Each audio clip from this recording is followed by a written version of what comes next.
आज मैं आपको साबूदाने का एकदम क्रिस्पी और टेस्टी नाश्ता बनाना बताती हूँ कैसे बनाया जाता है। इसे हम बहुत कम ऑयल के साथ बनाएंगे, उसकी वजह से ये बहुत ही ज़्यादा हेल्दी और टेस्टी बनके तैयार होगा और इसे बनाना भी बहुत आसान है। आप इसे व्रत में तो खा ही सकते हैं, व्रत के अलावा भी आप इसे कभी भी बना करके खा सकते हैं क्योंकि खाने में होता ही इतना टेस्टी है। तो चलिए बनाना शुरू करते हैं। साबूदाने का नाश्ता बनाने के लिए हमने ये 1 कप साबूदाना लिए, जिसे हमने 3 से 4 बार पानी से धो लिया। धोने के बाद उसके अंदर जितना भी एक्स्ट्रा पानी था वो निकाल लिया। निकालने के बाद साबूदाने के अंदर हमने 1 कप पानी डाल करके 2 से 3 घंटे के लिए साबूदाने को रख दिया, जिससे कि साबूदाना फूल जाए। देखिए अब ये साबूदाना फूल गया है। हम इस तरीके से जब साबूदाने को फूलने के लिए रखते हैं तो साबूदाना बहुत ही बढ़िया फूल के तैयार होता है। देखिए बिल्कुल लग रहा है ना मोतियों जैसा। अब हम नाश्ता बना लेते हैं। नाश्ता बनाने के लिए जो हमने साबूदाना भिगोया था वो हम इस बाउल में डाल देते हैं। ये हमने 2 मीडियम साइज के बॉयल आलू लिए हैं। अब हम आलू को इसके अंदर कद्दूकस कर लेते हैं। आप चाहें तो महीन महीन फोड़ के भी आलू को डाल सकते हैं। इस तरह हम दोनों आलूओं को कद्दूकस कर लेंगे। ये हमने दोनों आलूओं को कद्दूकस कर लिया है। अब इसके अंदर हम 2 हरी मिर्च डाल देते हैं। मिर्च आप अपने टेस्ट के अनुसार थोड़ी सी कम या ज़्यादा भी कर सकते हैं। हम व्रत के लिए बना रहे हैं, इसीलिए हम इसके अंदर बेसिक चीज़ों का इस्तेमाल करेंगे। 1 इंच अदरक का टुकड़ा जिसे हमने कद्दूकस कर लिया है, इसे भी डाल देते हैं। आप जो भी चीज़ व्रत में नहीं खाते हैं आप इसमें से निकाल भी सकते हैं। थोड़ा सा हरा धनिया। ये 1/4 कप हमने रोस्टेड मूंगफली ली, जिसे हमने मिक्सी से दरदरा पीस लिया है। अब मूंगफली को भी हम इसी के अंदर डाल देते हैं। जब हम इसके अंदर मूंगफली डालते हैं तो नाश्ता बहुत ही ज़्यादा टेस्टी बनके तैयार होता है। आप चाहें तो बिना मूंगफली के भी बना सकते हैं। अब इसके अंदर आधी टीस्पून काली मिर्च डाल देते हैं, आधी टीस्पून सेंधा नमक। हम व्रत के लिए बना रहे हैं इसीलिए हम सेंधा नमक का इस्तेमाल कर रहे हैं। अगर आप व्रत के लिए नहीं बना रहे हैं तो आप इसकी जगह सादा नमक का भी इस्तेमाल कर सकते हैं और आप चाहें तो इसके अंदर लाल मिर्च, चाट मसाला भी डाल सकते हैं। हम व्रत के लिए बना रहे हैं इसीलिए हमने इसके अंदर बहुत कम चीज़ों का इस्तेमाल किया है। अब हम सभी चीज़ों को हाथ से अच्छे से मिक्स कर लेते हैं। ये हमने सभी चीज़ों को अच्छे से मिक्स कर लिया है। इस नाश्ते को और भी ज़्यादा टेस्टी बनाने के लिए ये हमने 1 नींबू का रस लिया है, वो डाल देते हैं। नींबू के रस को भी मिक्स कर देते हैं। अगर आप व्रत में नींबू नहीं खाते हैं तो आप इस नाश्ते को बिना नींबू के भी बना सकते हैं। अब ये सभी चीज़ें अच्छे से मिक्स हो गई हैं। अब हम नाश्ता बना लेते हैं। उसके लिए हाथ पे हम थोड़ा सा ऑयल लगा लेते हैं, जिससे कि मिश्रण हाथ में चिपकेगा नहीं। अब इसमें से हम थोड़ा सा मिश्रण हाथ में ले लेते हैं और इससे हम छोटे छोटे गोले बना लेते हैं। हम इस नाश्ते को गोल गोल बना रहे हैं, इसीलिए हम छोटे छोटे गोले बना रहे हैं। देखिए इस तरीके से, इस तरह हम सभी गोले बना के तैयार कर लेंगे। ये हमने नाश्ते के लिए गोले बना के तैयार कर लिए हैं। अब हम नाश्ते के साथ खाई जाने वाली व्रत वाली चटनी बना लेते हैं। उसके लिए ये हमने 1/4 कप रोस्टेड मूंगफली लिए, वो हम इस मिक्सी के जार में डाल देते हैं। थोड़ी सी अदरक, ये छोटे साइज की 4 हरी मिर्च लिए हैं, इसे भी डाल देते हैं। मिर्च आप अपने टेस्ट के अनुसार थोड़ी सी कम या ज्यादा भी कर सकते हैं। ये हमने 1 कप के करीब हरा धनिया लिया है, इसे भी डाल देते हैं।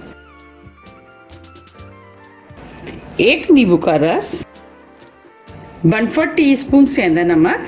अब थोड़ा सा पानी डाल के चटनी को मिक्सी से महीन पीस लेते हैं। अब ये चटपटी और टेस्टी व्रत की चटनी तो बनके तैयार हो गई है।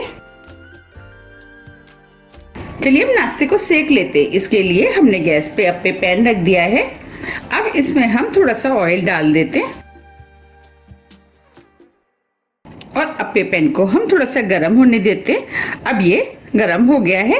हमने जो नाश्ता बनाया था वो हम इसके अंदर रख देते हैं। हम इस नाश्ते को बहुत कम ऑयल के साथ सेकेंगे, इसीलिए हमने अप्पे पैन का इस्तेमाल किया है। आप चाहे तो इसे डीप फ्राई भी कर सकते हैं। इस तरीके से हम सभी खाने में नाश्ते को लगा देते हैं।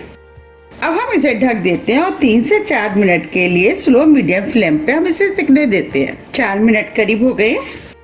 अब हम इनको पलट देते हैं।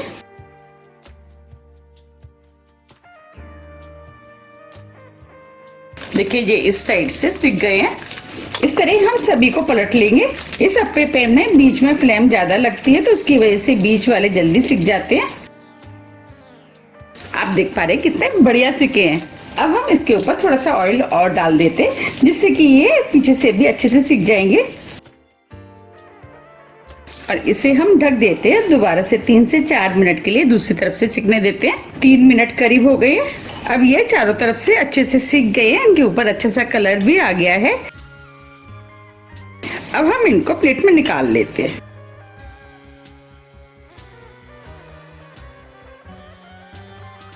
इस तरह हम सभी को निकाल लेंगे।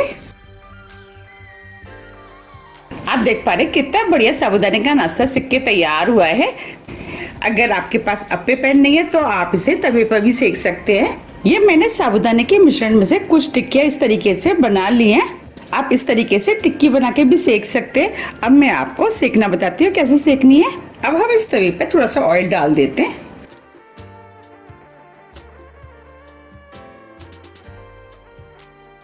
अब तवे को हल्का गर्म होने देते हैं। अब ये तवा हल्का गर्म हो गया है। ये जो हमने टिक्कियां बनाई थी वो हम इस तवे पे रख देते हैं। आप चाहे तो इन टिक्कियों को डीप फ्राई भी कर सकते हैं।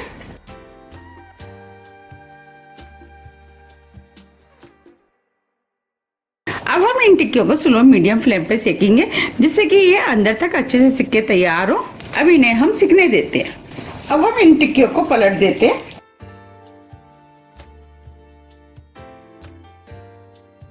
अब दूसरी तरफ से हम सिकने देते हैं। इस तरीके से हम उलट पुलट के क्रिस्पी होने तक सेक लेंगे।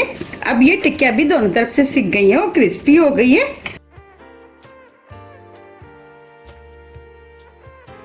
अब इनको भी हम प्लेट में निकाल लेते हैं।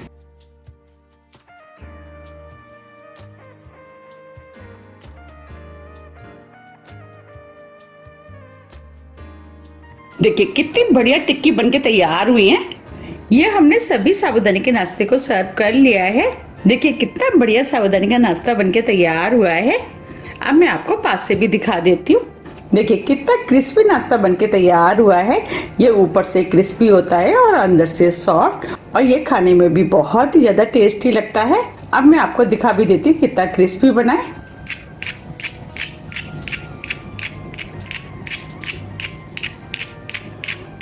बना है ना कितना क्रिस्पी। अब मैं आपको तोड़ के भी दिखा देती हूँ। देखिए अंदर तक कितना बढ़िया सिका हुआ है, और ये अंदर से सॉफ्ट होता है और ऊपर से क्रिस्पी। आप इस नाश्ते को व्रत वाली चटनी, दही, आप किसी के साथ भी खा सकते। ये सभी के साथ खाने में टेस्टी लगता है और इसे बनाना भी बहुत आसान है। झटपट बन के तैयार हो जाता है। अगर साबूदाना भीगा रखा हुआ है तो बनाने में बिल्कुल भी टाइम नहीं लगता है। आप इसे व्रत में ही नहीं कभी भी बना करके खा सकते हैं। तो आप भी इसे बनाइए, खाइए, फिर मुझे कमेंट्स करके ये जरूर बताइए कि आपको ये नाश्ता कैसा लगा। अब मैं आपको टिक्की को भी दिखा देती हूँ। देखिए ये टिक्की भी कितनी बढ़िया बनी है। ये भी ऊपर से क्रिस्पी होती है और अंदर से सॉफ्ट।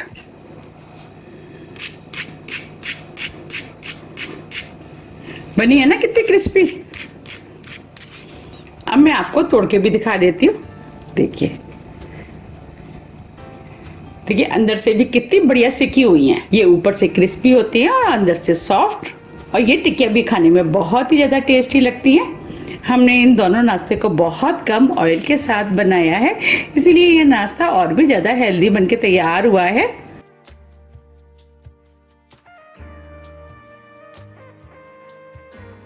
आप इस नाश्ते को बनाइए, खाइए, फिर मुझे कमेंट्स करके जरूर बताइए कि आपको ये नाश्ता कैसा लगा।